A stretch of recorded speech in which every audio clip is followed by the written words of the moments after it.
Japanese have attacked Pearl Harbor by air. Ask not what your country can do. Kennedy has been shot. These truths to be self-evident that all men are created equal. Mr. Gorbachev, tear down this wall.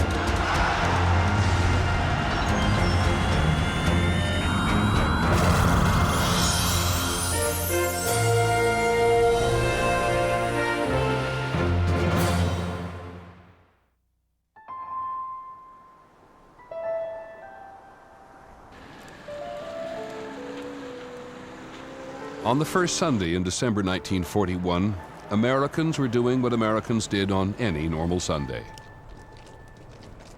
I'd been to see another string of interminable westerns at the Plaza, which we went every Saturday and Sunday, and Guns of the Pecos was the movie that was playing. My father and I were in the living room listening to the Giants football game. My father was sitting next to me suddenly when they announced that Pearl Harbor was attacked. We interrupt this program to bring you a special news bulletin. The Japanese have attacked Pearl Harbor by air. I came home to a household that was somber and quiet, and the radio was on, and was told that the Japanese had bombed Pearl Harbor, which I had no idea where it was. I'll tell you what struck my mind. I thought it was somewhere in Oregon.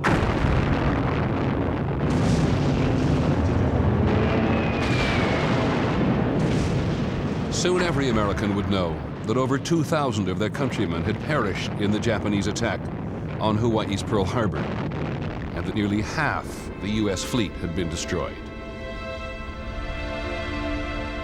Well, it was absolute horror. People were just shocked. When it happens, you don't know what to think. You're just standing there wondering what happens now. And it was terrifying. We sat down and looked at each other for a couple of minutes, and Max said, "No more civilian clothes." It was a very bad time. Yesterday, December 7th, 1941, a date which will live in infamy. The United States of America was suddenly and deliberately attacked. No matter how long it may take us to overcome this premeditated invasion, the American people in their righteous might will win through to absolute victory.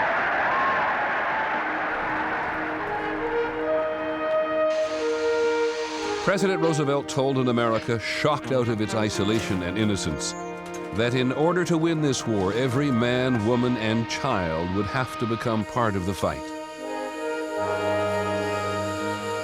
Never before have we been called upon for such a prodigious effort. Never before have we had so little time in which to do so much.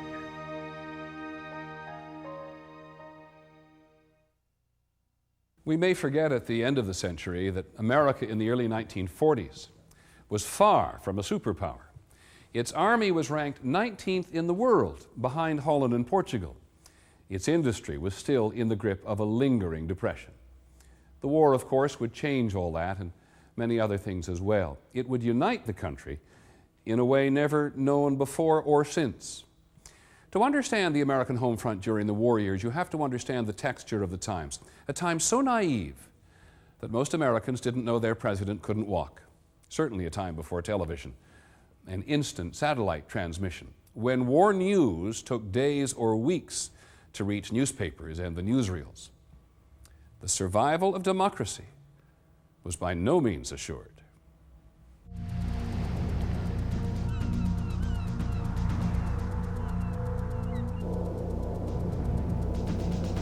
I remember as a young boy, fear of the Japanese, that submarines were going to come up in Santa Monica, and there was a lot of fear then.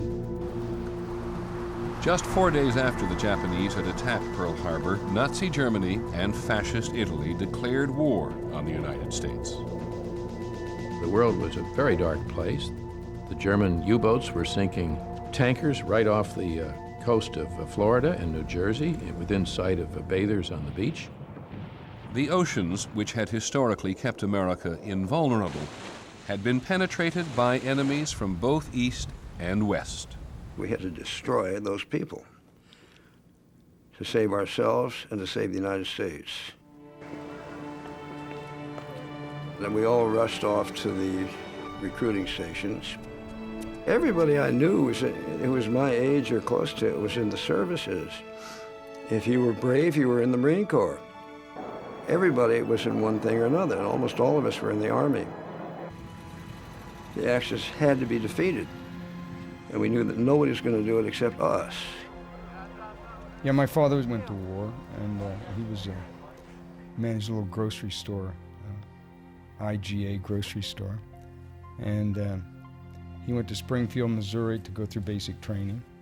Volunteers and draftees shed their civilian identities in basic training camps that united grocers from Kansas with mechanics from Monterey and bookkeepers from Brooklyn. Within 6 months, many would be sent to battlefields around the world, leaving behind parents, wives, and children. I really adored my father. I mean, it was I admired him, I loved him. He was a wonderful father. And, the thought of life without him was, unimaginable to me. It was sort of the hand one was dealt, and your father was going to war in a good cause. And I was very proud of him.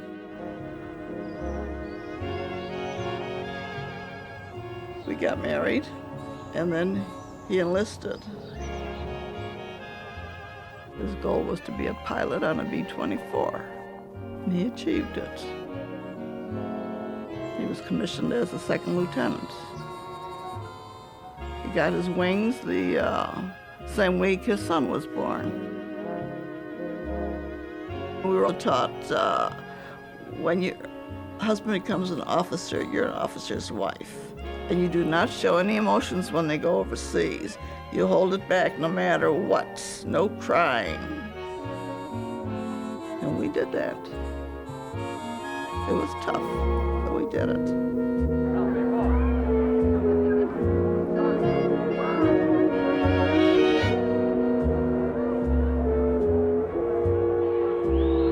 From an army of 300,000 in 1940, American armed forces would swell to 15 million. At the beginning of the war, there was considerable fear that these hastily assembled citizen soldiers could hold their own against a highly trained and heavily equipped enemy. News from the front had not been good. 3 months after Pearl Harbor, the Japanese had inflicted a series of humiliating defeats on an America whose confidence was shaken. On February 23rd, 1942, the president tried to calm and to rally a frightened nation. This is war. The American people want to know and will be told the general trend of how the war is going. The president had asked every American to follow his speech on a map. I had huge maps on my wall from the backs of newspapers. I marked it with crayon, and I remember, putting arrows and X's and circling towns. We Americans have been compelled to yield ground, but we will regain it. I remember his confidence and the tone of his voice and the closeness that you felt to him. He was a beacon of light. Oh boy, when he came on the radio. Soon, we and not our enemies will have the offensive. We, not they, will win the final battle. He had the capacity of moving us with words, of inspiring the country, of lifting the country to do more than it might do otherwise. There is one thought for us here at home to keep uppermost: the fulfillment of our special task of production, uninterrupted production. So make your mind up when you get out of bed. Work your head off so you can keep your head Government films pounded home the fact that America not only had to supply its own troops, but meet the needs of its allies as well. Workers in cities across the country responded. During the war at night, the mills would be going full blast, and the sky would pulse red with the blast furnaces going off. And we were told at school, and we heard on the radio and saw in the newspaper that Pittsburgh was helping to win the war. In Detroit, it took just 9 months to convert the entire capacity of the American automobile industry to war production. They dubbed Detroit as the arsenal of democracy. The plants operated 24 hours a day, around the clock. You had bombers coming off the line every 5 minutes. Work till they almost fall out, then somebody take your place. I was working on the Jeeps. We sprayed the Jeeps with this olive paint. Can you imagine working 18 and 24 hours a day, staying in the shop? You run home and look at your family and run back to the shop again. With existing manpower strapped to the limit, there was another pool of workers ready to be tapped. Factory owners were very reluctant to hire women. They argued they'll never learn how to operate these complex machines, and if they come onto the assembly line, they'll distract the men, productivity will go way down, and besides, they shouldn't leave their homes. It'll be the end of the home and the family. But then by about 1942 or 1943, when so many men were in the armed forces, they had to turn to women. So suddenly the whole attitude toward women coming to work changed.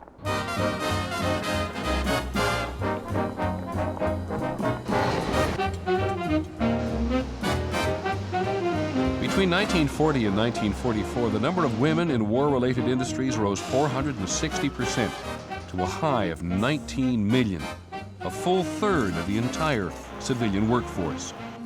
Half of those women were wives and mothers who had never held jobs before. My mother was a nice lady who baked and cooked and cleaned house and whacked her kids around to make sure they stayed in line. And suddenly, she's running a machine at an aircraft factory. She felt she needed to do something. I think there was an underlying, unexpressed kind of patriotism, not the kind that waves flags, but it was the kind that loved our lives, that loved our country, and we all worked for one reason, to get those airplanes in the sky. In Boeing's Seattle plant, half the workers were women. In just 4 years, they turned out over 12,000 B-17 bombers. They call it the Flying Fortress. Most awesome plane.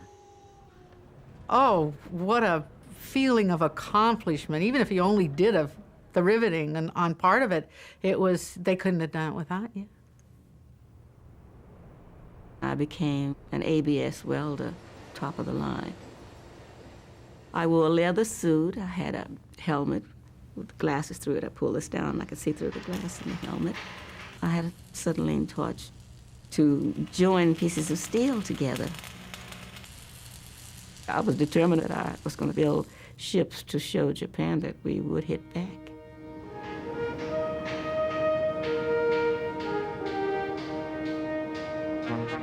Thanks in large part to these women workers, American factories turned out 4,000 tanks and 4,500 planes every month. And ships, which used to take 1 year to assemble, were now being completed in 17 days. Production expectations were not only being met, they were being surpassed. The war years at home, said First Lady Eleanor Roosevelt, were no ordinary time, and no time for weighing anything except what we can best do for the country. Beyond the sacrifices, large and small, being asked of every American, the social fallout from the war's demand for men and material would change America forever. The American family would be restructured as mothers now left their homes and children to do their part on the nation's assembly lines. There was this thing called the war effort, and it took on a life of its own. You had to be doing something for the war effort. Lights out up there! My father was an air raid warden, and when Patrick Joseph Shine, said on Leicester Street in his rich Irish tenor voice, "Lights out." The damn lights went out all over the neighborhood. Name, please. Bud Abbott. Costello's mine. You don't understand. Hollywood stars left stateside did their part too, becoming pitchmen for war bonds. Bond. You're saving your money by lending it to Uncle Sam. See, Uncle Sam needs that money to build ships and planes, tanks. And what? Tanks. You're welcome.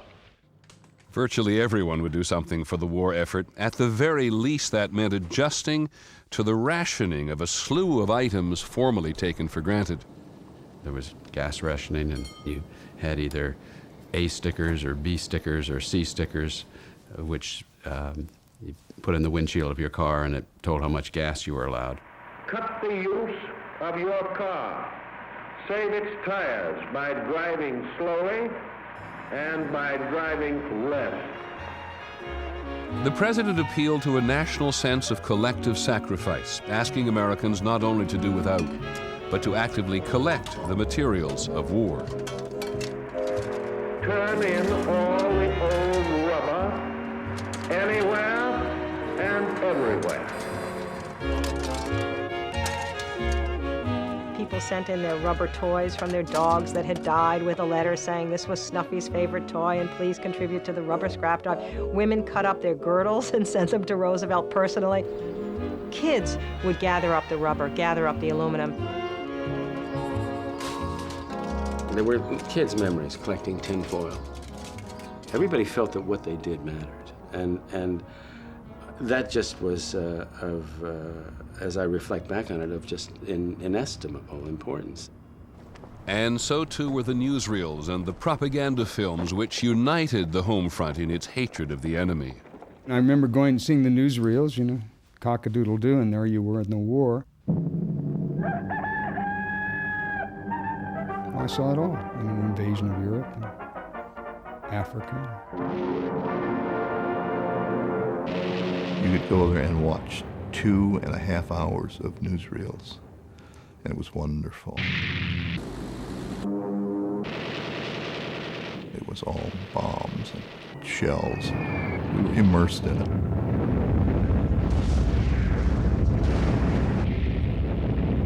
You had to hate the enemy. I mean, the Germans were despicable. The Japanese were indefensibly horrible. Or the soldiers of Japan, who tossed Chinese babies on their bayonets, slaughtered the Chinese people. We knew that unless we were vigilant, it could happen to us. For these men who would be committing these same crimes today in San Francisco, Chicago, or any town. I was 10 years old. To me, a Jap was a Jap, and the only good one was dead. And I suspect that I pretty well reflected most people in this country in the response to the depiction of the Japanese. The American government's portrayal of the Japanese was as if they were cockroaches, monkeys, beast, subhuman. The fear and loathing of the Japanese brought on by Pearl Harbor had immediate and drastic consequences for Japanese Americans. Notices were posted on the telephone poles saying that all persons of Japanese ancestry were to be removed by such and such a date. It was a sickening feeling. We were quaking in our boots, not knowing what was going to happen to us. What happened was Executive Order 9066, which mandated that all Japanese Americans be removed from the west coast of the United States, where it was feared they might assist any invading force from Japan. In 1941, one of my classmates was George Murakami, and his little brother Roy was at the school. When we did the school play, I played Thomas Jefferson, and George Murakami played George Washington. And we wore the white wigs and did the patriotic speeches. And 2 weeks later, George Murakami and Roy were taken off to the camp for the Japanese. Some 120,000 Japanese Americans were taken from their homes and businesses and sent by rail to 10 internment camps around the country.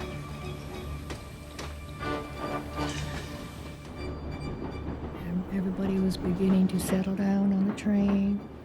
And all of a sudden, I saw my dad, and he is a very unemotional man, a gentleman.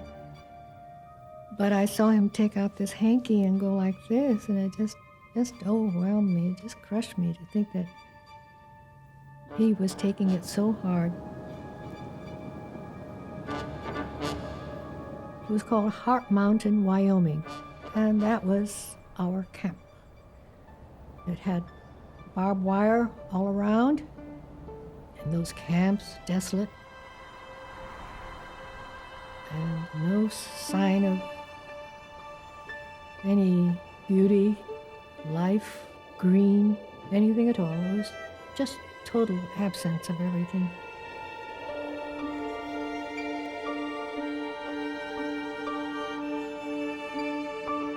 One of the few government officials who objected to the internment of Japanese Americans was FBI Director J. Edgar Hoover.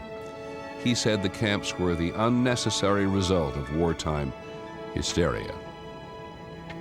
The fact that we were going to be incarcerated in these camps is a devastating feeling.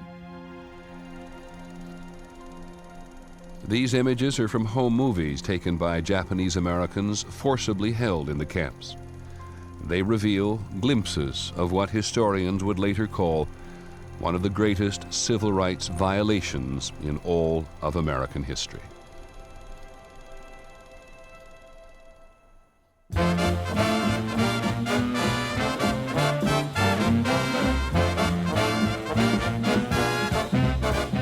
While defense plants were running around the clock during the war, so were the USO dance halls.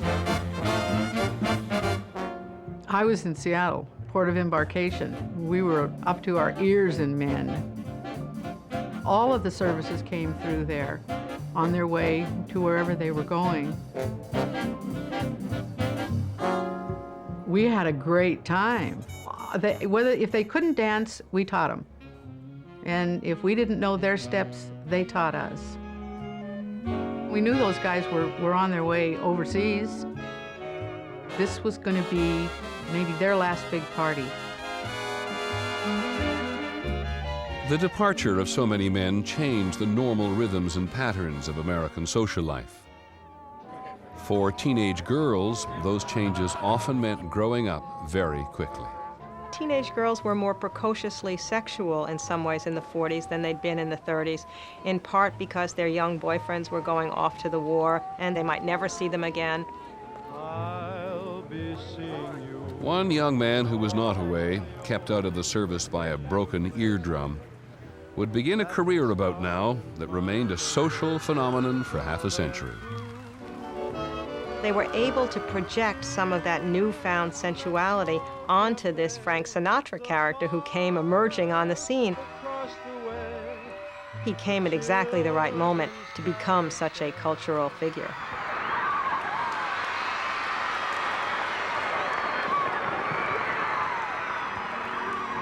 Night and day, you are the one. He was an idol. I mean, he was my heartthrob, my swoon man, everything. I was a true Bobby Sox screamer. The men at the time were less enamored of Sinatra. The Army newspaper, Stars and Stripes, observed, mice make women scream too.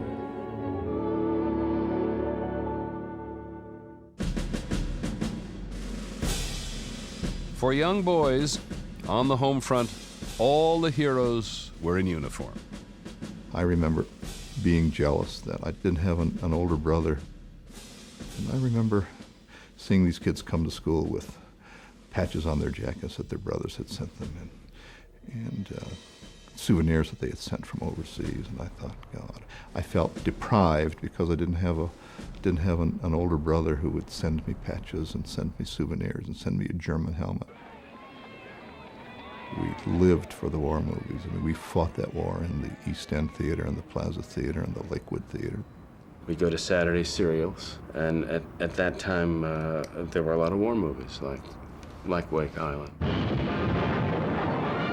On December 7th, they struck by the thousands from land, from the sea. Anything from So Proudly We Hail to the Purple Heart to Operation Burma. We got fired up in the movies. I remember once during a movie called Bataan, we were losing badly. And I think Robert Taylor was trying to hold the Japanese back and couldn't. And Lefty Brosnan, one of the kids in the neighborhood, stood up and threw a golf ball at the screen to try to stem the Japanese onslaught. And all he did was mess up the screen for the rest of the war because it had a big patch in it that you could always see there, you know, and that was Lefty's patch. We played war constantly. We made our own rifles out of wooden boards. We made machine guns out of fence posts, cutting down the enemy. But we had no concept, absolutely none, nor did most of our parents, absolutely how brutal it was. Families on the home front weren't likely to get much of the truth about the war from the letters that GIs wrote home. What they were doing was assuring their people that they were okay, not in any danger, usually an intense lie, that we were going to win the war very soon, and please send another pair of dry socks, and things like that. I mean, nobody ever told the truth. You know, I'm sick to death of this. I think I'm going to have a breakdown. I think I'm going to go mad. You didn't say that kind of thing because it would have bothered the recipient.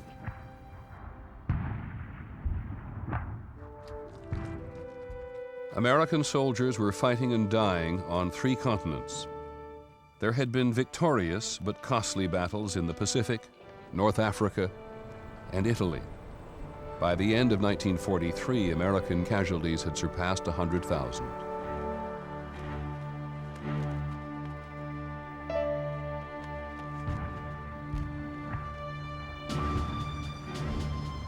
People with fathers or brothers or sons in combat were always conscious that someday that knock on the door and the Western Union man would be there with a telegram, you know, with the bad news. Every time the doorbell rang and I didn't know anybody was coming, you were sitting there, is this my telegram, you know? And finally it came. We just couldn't believe it. They were coming back from Berlin. As they were getting closer to England, they got near Benty, Germany, they were hit by flak, and they shot the plane down. Officers had to wait to jump before the other fellows jumped out. So he was about one of the last ones out. He jumped and his parachute never opened. He was too close to the ground. Out of 10 men, 3 of them came back.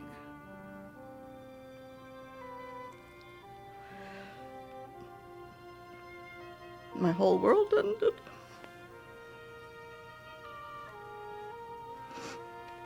He was a pilot. We were proud of him. I still am. This was increasingly familiar on the home front. The gold stars placed in the windows of families who had lost a loved one.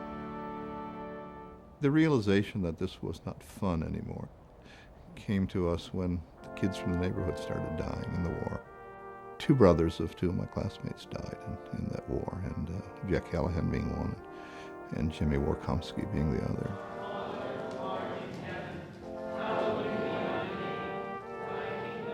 It was a small neighborhood and it was a small parish. So then I found myself being thankful that I didn't have a brother who was at risk, who, you know, that I wouldn't have to sit with my mother while she wept in church while they played taps and folded the flag and gave it to her.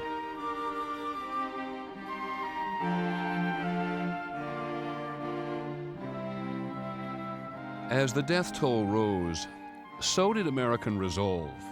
With the fighting entering its 3rd year, the home front was anxious for a deciding battle, one that would end the war and stop the killing.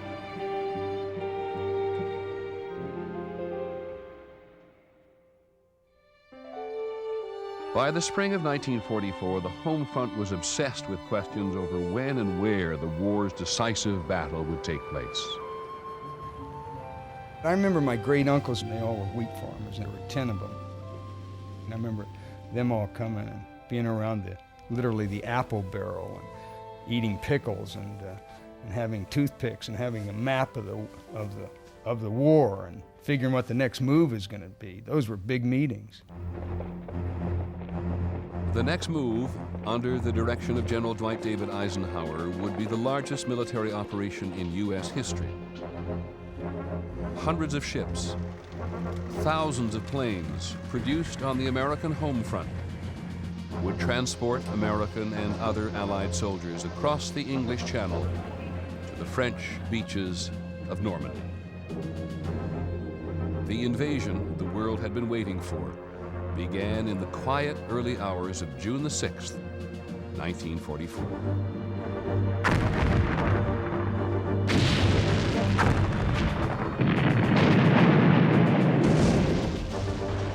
It was called D-Day, and it was a bold gamble that, even if successful, would have an enormous cost in lives. Almighty God, our sons, pride of our nation, this day have set upon a mighty endeavor. Lead them straight and true. It was a wonderful moment of national unity when Franklin Roosevelt read a prayer that had been printed in the afternoon editions of the newspaper so people could pray along with him. The impulse to pray was just overwhelming. The churches were filled from sea to shining sea, from the Gulf of Mexico to the Arctic Ocean. The church bells clanged and the people were in the pews praying. Oh, it was a very big event.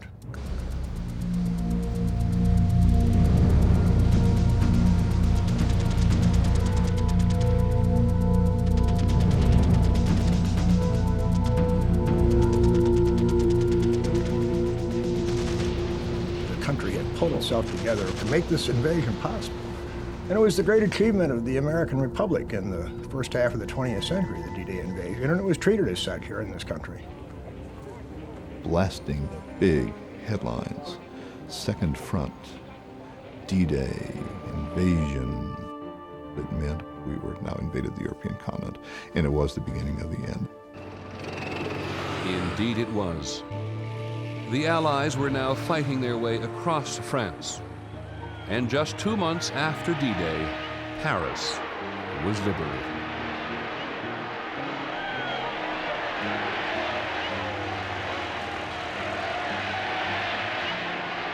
With national spirits lifted, FDR, who'd already won an unprecedented third term, began campaigning for yet a fourth.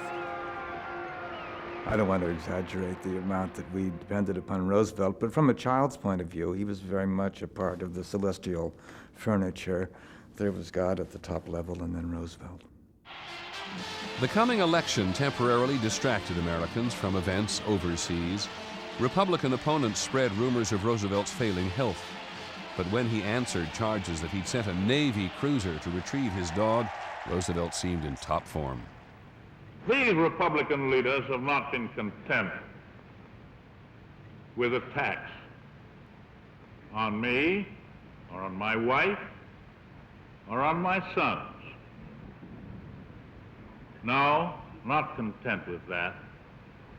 They now include my little dog, Fallon. People in the know, of course, knew how sick he was, and I suppose anybody with eyes could have seen in the last campaign that this was a very unhealthy man, but Roosevelt had broken so many laws, in a way, already of limits, of human limits, that the idea that he would actually die was fairly shocking. The shock came on April the 12th, 1945. While Roosevelt was posing for this portrait at his retreat in Warm Springs, Georgia. It was a real sad day. I've seen guys, men just break down in tears right at the machine when the news came in the plant that he had died.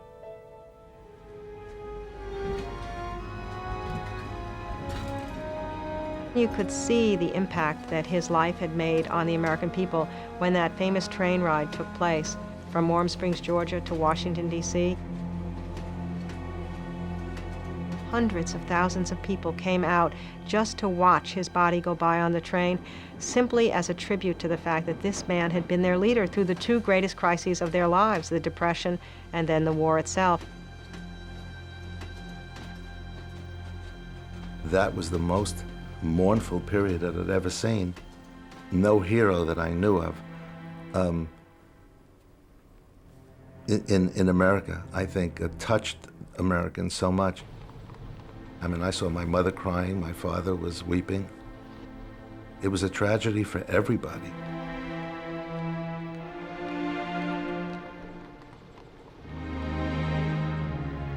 When Franklin Roosevelt died, it was as if the presidency had died because we had never known another president. He'd been president all my life and just assumed he would always be president. It was shattering.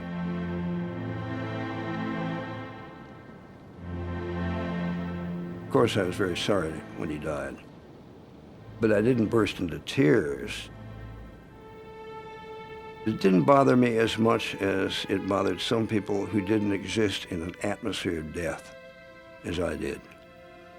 For me, the war was about death. And hundreds and hundreds of thousands of people, important and unimportant, were being killed all the time. He was just another casualty to me.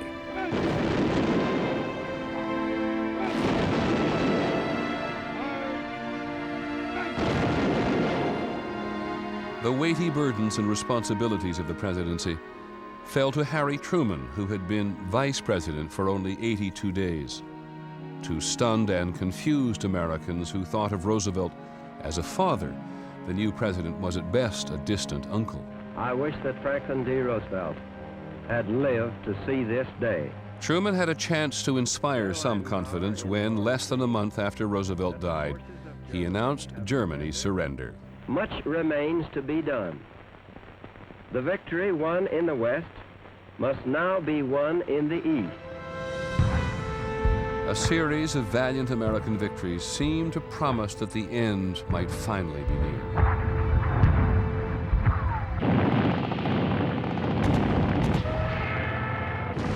Japan knew Japan was defeated, and we knew Japan was defeated. The question was, would they surrender? And the Japanese did not surrender. And the closer we got to the mainland islands of Japan, the higher the price became in blood.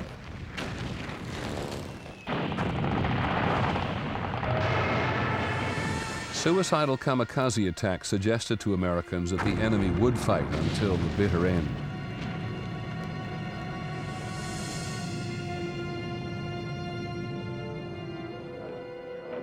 In July of 1945, the Allies met at Potsdam, and they issued an ultimatum to Japan: unconditional surrender or utter destruction. As they spoke, millions of troops were gathering for the final assault on the Japanese homeland.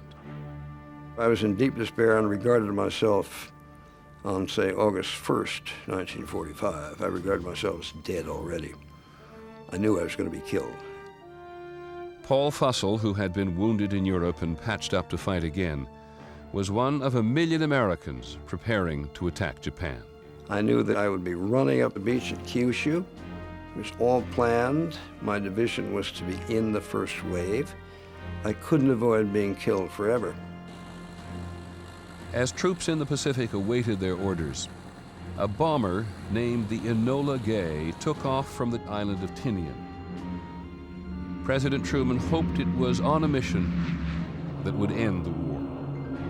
The plane carried a new weapon that was the result of the most secret Homefront defense project. For 4 years, 160,000 people had labored at 37 sites, most of them unaware of the magnitude of what they were working on. On July the 12th, the weapon was tested. The decision to use it came less than a month later. It was a decision made by people who also did not understand the magnitude of what they had. Who could? We were at war. And we were fighting an enemy who had not shown any inclination toward mercy whatsoever. And we wanted the killing to stop. Truman said, I dropped the bomb, I made the decision to stop the war. On August the 6th, the Enola Gay's mission was to drop the new bomb on the Japanese city of Hiroshima.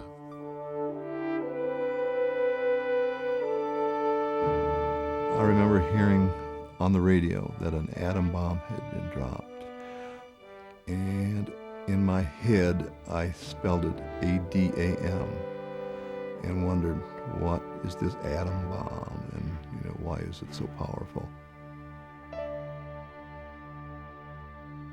The world had never seen anything like it. A single bomb that could level an entire city. 3 days later, a second atom bomb was dropped on Nagasaki.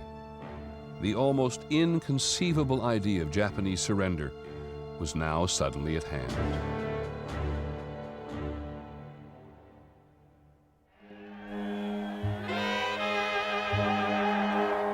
The news came on August the 15th, 1945. Japan had surrendered. I was at Fort Dix, New Jersey, thrilled that the war was over, that I didn't have to fight. They were going to send me to machine gun school, but there was nobody to machine gun anymore.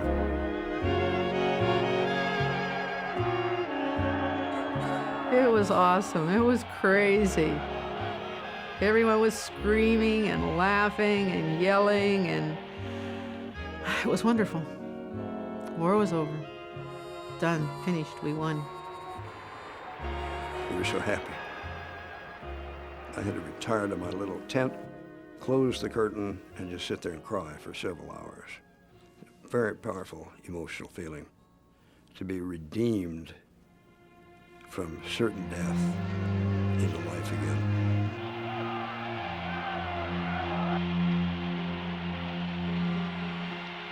I was glad it was over. I didn't go downtown or anything like that. For me, it was over a long time ago, right?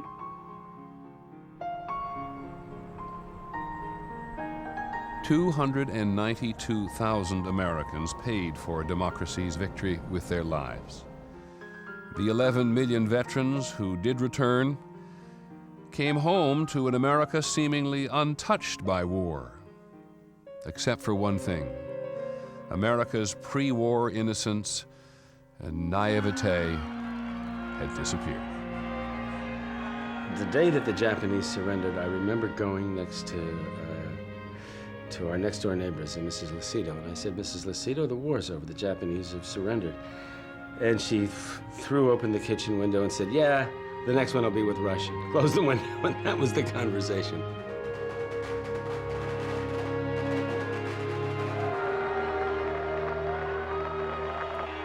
In the sweet afterglow of victory, few could have imagined that peace indeed would be very short-lived.